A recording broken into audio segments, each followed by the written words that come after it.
coming from Mali, coming from Niger. She went there. I mean, this is French territory. This is ex-colonial France. And Merkel, for the first time, did I wouldn't call it a Sahel trip 6 weeks ago. She went to Niger. Niger is important not just because of the climate change, it's having huge impact on migration flows. And Niger is important for uranium. It's for the whole nuclear industry. It has to be very careful its relations with Iran on this, and indeed North Korea. It's a very fragile state, and it's approaching a failing state, largely because of climate change and also because of the huge political vacuum left by the collapse of the Gaddafi regime. This caused enormous havoc, especially in Mali. She went to Mali as well, very warmly welcomed there. Hollande didn't get half the welcome that Merkel got. And then she went on to Ethiopia, which was very tricky. Ethiopia is being financed very heavily by the Chinese now, but it's an important country. It's the headquarters of the African Union, and actually Merkel and the EU is waking up to the fact that the African Union has to play a much bigger role. So it's the regionalization of power structures and influence and empowerment as well. And that's a very interesting aspect of how Germany is seeing this as well. Just briefly, one more point on the refugee crisis. Merkel is hoping that by the time of the March, when the Bratislava Declaration is supposed to be fulfilled, that Europe may finally have a common asylum and refugee policy. I'm not so sure it'll happen because of Hungary, because of Poland, because of the Central Europeans. And Britain is still in the EU after all. But she has to do something. I actually think it's possible, but we can discuss this later. I think it's possible. I don't think it's the ideal intellectual solution, but there will have to be some kind of flexible solidarity to deal with this. Otherwise, Europe will never pull together. I think there has to be a bit of give and take. And the reasons why the Central Europeans treat migrants and refugees as they do, it's partly because of their past, it's partly because of a populist cult of the personality taking place, especially in Poland and Hungary. But we can touch on this later. That's the first issue of the refugees. The second issue, and I think this is terribly worrying for the German economy, but also for Europe as a whole. The Eurozone is in very bad shape. And there's a strong school of opinion inside Germany that the European Central Bank's policies of practically negative growth rates is actually going to hit a stone wall very, very early on. I will give you an example, leaving aside that the German saver, and the Germans used to have a very high percentage of disposable income that they used to put into savings. They're not saving anymore. They can't. There's very little return.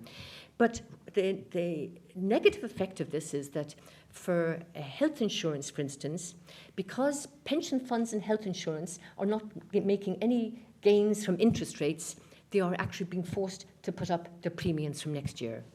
And this will have a knock-on effect on the public. There will be complaints. It'll lead to inflation. Actually, some in Germany think that inflation is probably the right answer for this. This obsession with inflation by Germany may actually be quite negative. But this is a big issue now, the weakness of the Eurozone. And as long as the economies of the Eurozone countries remain weak, populists can make hay. I think populists, Eurosceptics, right-wing movements, it doesn't matter, left-wing movements, strong economies take the breath out of these movements. But at the moment, we don't see a turnaround, although I see Ireland is doing quite well recently with unemployment falling, which is good news. We can go into this later. So Eurozone, Portugal is asking for a bit of a reprieve. The Greek crisis is far from over. Spain seems to be doing okay. Rajoy, finally he's Prime Minister after about 200 days of Spain without a Prime Minister. But the Germans and the Northern European countries do still feel vindicated despite the anti-German sentiments in Greece, but less so in Spain and Portugal, which is interesting. That's the Eurozone issue that Merkel has really given over to Wolfgang Schäuble to look after. The third issue is is a very complicated one, the relations with Russia on the one hand and the relations with the United States on the other.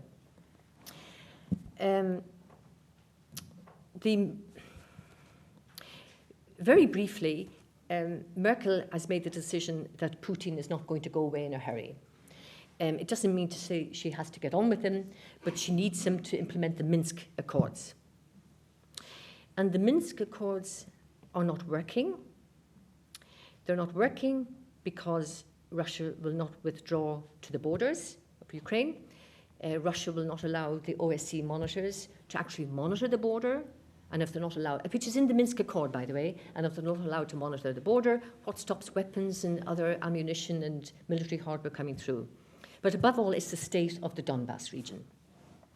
And Merkel has tried to persuade the Ukrainians, listen, you'll have to hold elections there sooner or later. And the Ukrainians say, why should we? How can we if there's no safety and security there? I have to tell you that there are some Germans in the foreign ministry, but also in some of the research institutes that believe that the Donbass is lost and Ukraine should wash its hands of it. But if you do that, then you actually legitimate you legitimate what Putin has done. It's a precedent for other things, and they can't be seen to be doing this.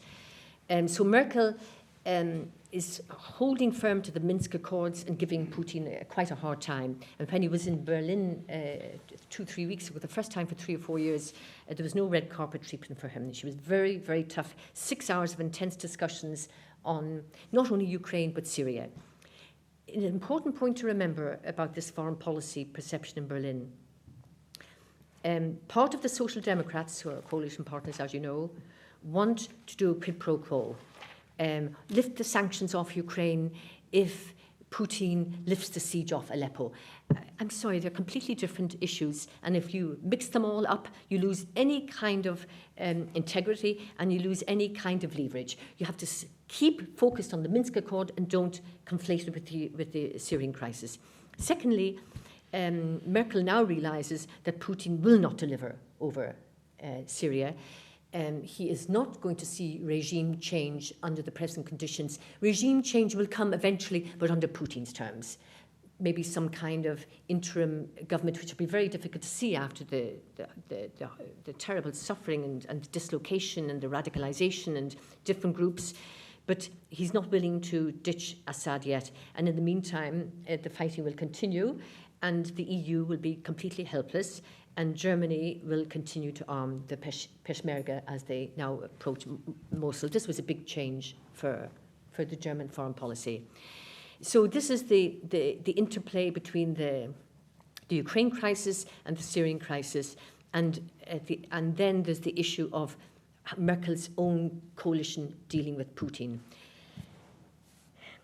Merkel has come to the belief that Ostpolitik, the Eastern policy of engagement with Russia, is over. She has come to this belief that the Ostpolitik was supposed to deliver, that Russia, through Germany reaching out to it economically, politically, socially, culturally, Russia would become like us. It would get closer to the West. Despite all the modernization programs, Steinmeier, the foreign minister, launched a huge one in southern Russia in 2007 when he was foreign minister. It has gone nowhere. In fact, any kind of impulse of reform is now not on the agenda. It's a special elite, not of oligarchs anymore, it's a special elite of loyalists around Putin who seem to have little intention of actually ceding power, and more importantly, having little intention of doing anything with the economy. Economic reforms means eventually political liberalization. One other point about the failure of the Ostpolitik. In Germany, there's called the Russian Versteher, the Russian people, those Germans who support, how would I explain? The fellow traveler. Some of them are very nice, though. but they believe, no, give Putin a chance. But the problem is that these very interesting people see Eastern Europe, Ukraine, Georgia, Moldova, through the lens of Moscow. They're not seeing these countries now as genuine independent states. So they're second-guessing how this would affect Russia, so their reflexes are immediately to see through the lens of Russia. And this Ostpolitik has a paralyzing effect in some ways. Merkel refuses to see this, and she's taken Ukraine in its own right. She's got problems with Georgia and potential member of NATO, but she didn't have to make that leap. She now sees these countries wanting to go their own way and choosing their own direction. So this feeds into a complicating factor, and this is my last foreign policy issue before I touch the United States, and it's the Nord Stream pipeline. The first pipeline, this is a pipeline, a fantastic idea at the time. Ukraine was stealing our gas, highly corrupt. The whole infrastructure of the energy sector in Ukraine was totally run by the oligarchs. So in 2005, Putin came up with an idea with Schröder, who was Chancellor at the time. Let's build a pipeline under the Baltic. The gas will come from just to the top north of Petersburg, wrap under the Baltic Sea, and you'll get your energy. So as soon as Schröder lost the election, he joined the Gazprom board, the subsidiary of the Nord Stream. Nord Stream 1 has been built to huge opposition of the Baltics and Poland. Quite rightly so, and it's not just about transit fees. It's about energy security, it's about energy dependence, it's about diversification. Nord Stream 1 negates that.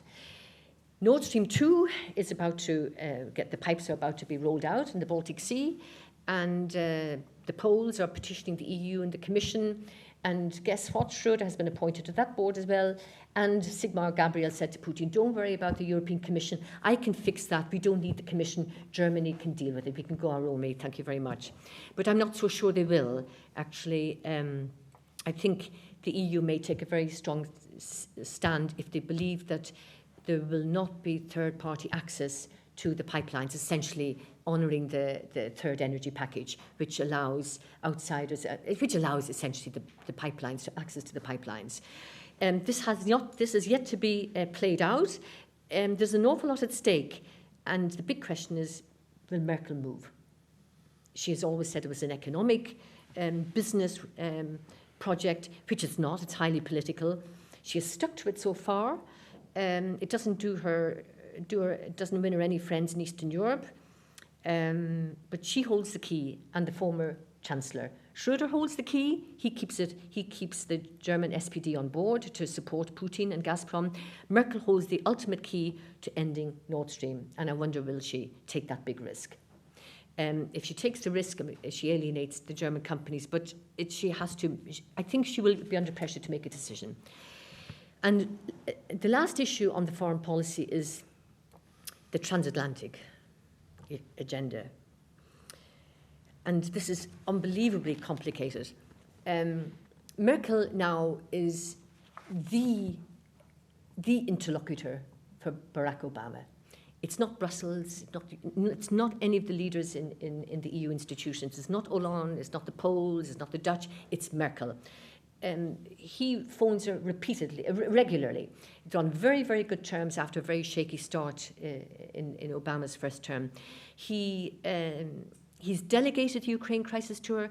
He's done very little to help her with the refugee crisis. He's lectured her on the euro crisis, but leaving all the differences and the difficulties, she has delivered in many ways for him, and that's the stability of Europe.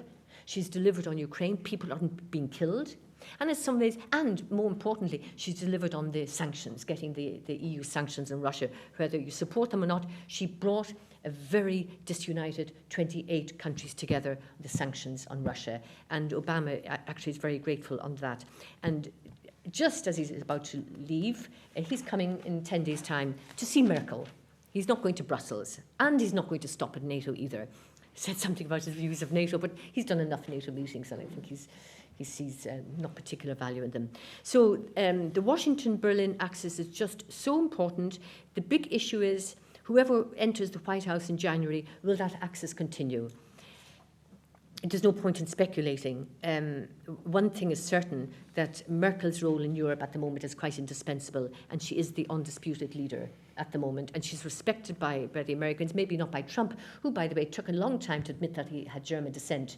He said he was Norwegian or Swedish or something, but he had to admit he was a Deutscher, and